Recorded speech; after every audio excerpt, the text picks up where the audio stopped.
E a pandemia trouxe impactos em todas as áreas. Com a Justiça do Trabalho, não foi diferente.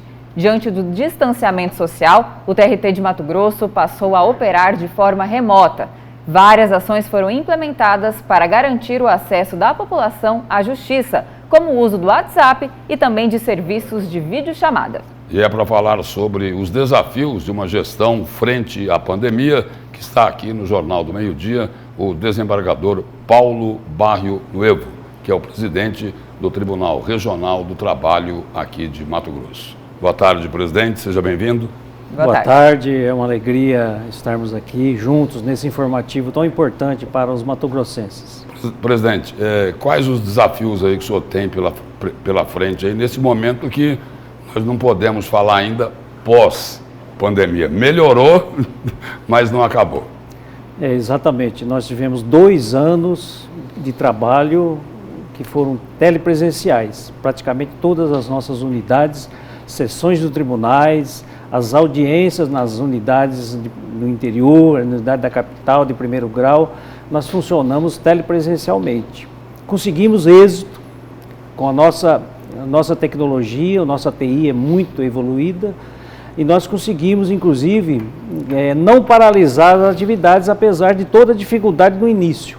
Todos se lembram, no início da pandemia, em março de 2020, houve aquela pergunta, e agora, como vamos trabalhar? No primeiro momento, até notícias que circularam na internet, eram 15 dias de isolamento e tudo estaria resolvido.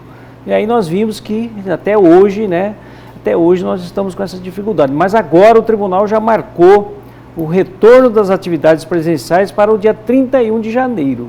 Ou seja, dia 31 de janeiro nós teremos as atividades já presenciais para atender ao nosso jurisdicionado, os magistrados, os servidores. É claro que nós temos também a possibilidade de continuarmos trabalhando de forma telepresencial, que se mostrou uma forma exitosa de trabalho. Desembargador, muitas pessoas, quem está nos assistindo, isso é uma visão geral de que a justiça no Brasil é muito lenta. Segundo um relatório do CNJ, agora de 2021, Conselho Nacional de Justiça, aqui em Mato Grosso foram 45 mil novas demandas trabalhistas e há outras 60 mil já no TRT da 23ª região, que é aqui o nosso, considerado até de pequeno porte. Há outros que têm muito mais. E há 75 magistrados para julgar tudo isso. A média é mais ou menos de 1.400 processos por magistrado. E aí, precisaria de um número maior de juízes?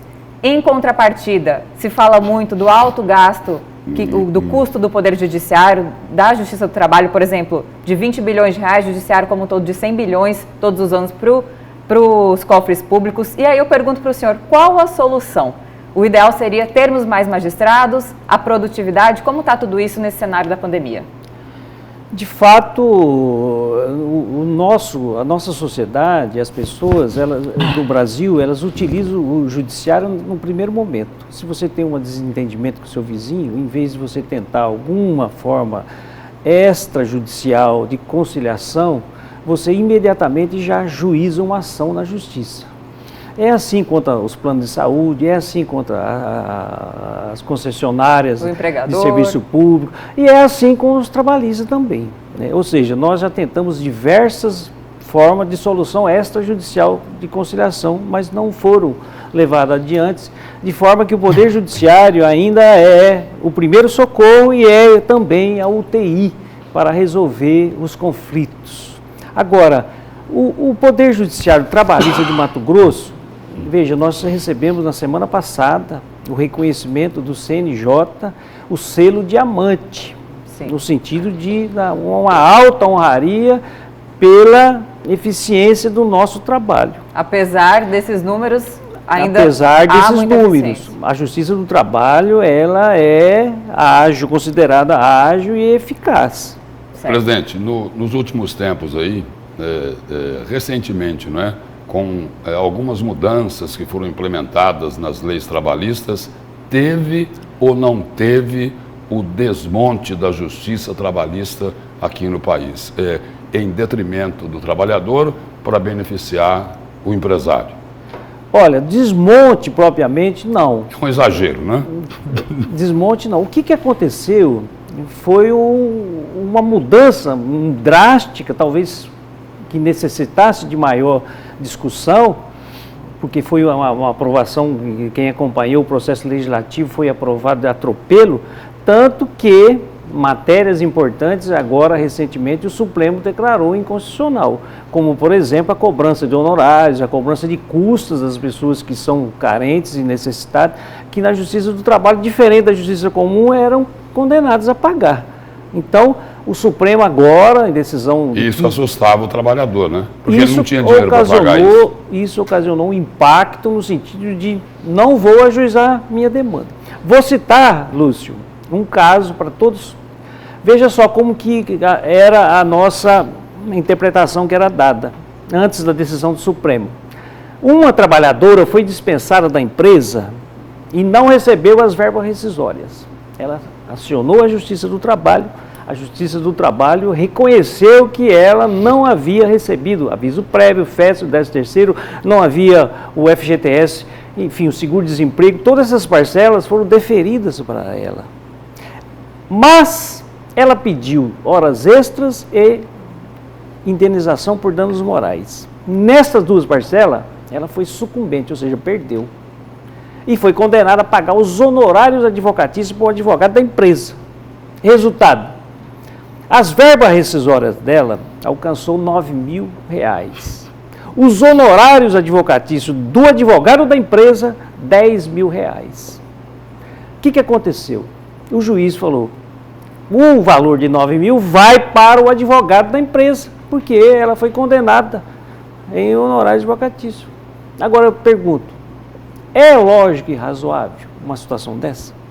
É a corda arrebentando o lado mais fraco. Isso também leva ao aumento de demandas, ao mesmo tempo que é o que a gente estava falando aqui, que as pessoas acabam procurando o judiciário. Mas, presidente, outra questão... Mas só, Camila, você me permite concluir? Sim.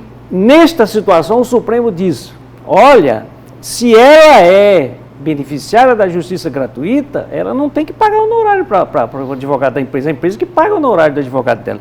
Agora, se ela tivesse uma condição econômica que suportasse pagar os honorários advocatícios, aí sim ela seria condenada. Presidente, e a nossa CLT, né, traz muitos direitos e garantias aos trabalhadores. Ela foi inspirada na Carta del Lavoro, né, do regime fascista italiano, e até hoje está em vigor, né? Houve certas flexibilizações, só que em países desenvolvidos, às vezes é impossível quase comparar o Brasil, mas será que algum dia a gente vai ter mais liberdade nessa relação de trabalho, que muitas vezes o empregado pensa, poxa, eu vou contratar aqui um trabalhador, ele vai me custar o dobro, para demitir é ainda mais difícil, o FGTS, o trabalhador não tem o poder de usufruir desse dinheiro como ele quiser, ele fica retido. E aí, tem essa perspectiva ou ela ainda está muito distante do trabalhador conseguir aí mais flexibilidade nessa relação de trabalho e melhorar todo o ambiente do livre mercado no Brasil? Eu penso que primeira a providência a ser tomada pelo Legislativo, que é o Legislativo que nos dá as condições. O juiz é um simples executor daquilo que o Legislativo faz. Então, a primeira providência seria a reforma sindical.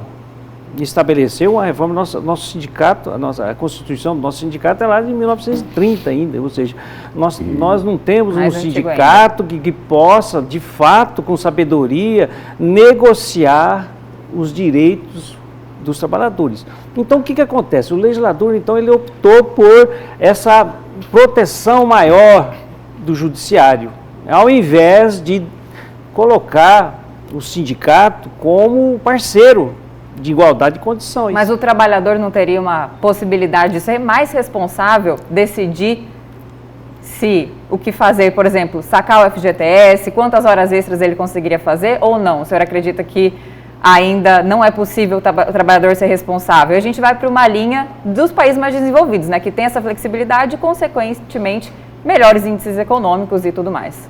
Olha, Camila, é complicado ainda. Eu tenho 30 anos de magistratura e eu trabalho ali no meu dia a dia, né? Trabalhei no meu dia a dia por 27 anos no primeiro grau, fazendo audiência, acompanhando o trabalhador desempregado. E constatei nas audiências que muitos desses trabalhadores, no dia que são contratados, eles assinavam 10, 12 recibos de salário em branco. Assinava o pedido de demissão, como se estivesse pedindo demissão no dia da contratação. Né? Então, eu vejo que o nosso trabalhador, quando ele está desempregado, se você fazer uma proposta, olha, estou precisando de você, mas só vou pagar meio salário mínimo. Ele fala, já que eu estou desempregado mesmo, vou aceitar. Então, não há... E a liberdade dele também. Ele não tem o poder de barganha porque a condição dele não permite. Quer dizer, não precisa mudar a cultura só do trabalhador, tem que mudar a cultura também do empresário. Do empresário senão também. as coisas não vão funcionar. Né? Claro, Trabalho. Claro. Agora, uma diferença nós temos que fazer. O trabalhador de potencial, como o executivo, como um jogador de futebol, que eu vejo que depois que sai do clube, volta para a Justiça do Trabalho, diz que não assinou o contrato de imagem, coisa e tal, e pega e vinga, aí é diferente. É diferente. Desembargador, muito obrigada pela participação aqui, pelas informações e sucesso aí à frente do nosso Tribunal Regional do Trabalho. Eu que agradeço e estamos lá à disposição de vocês.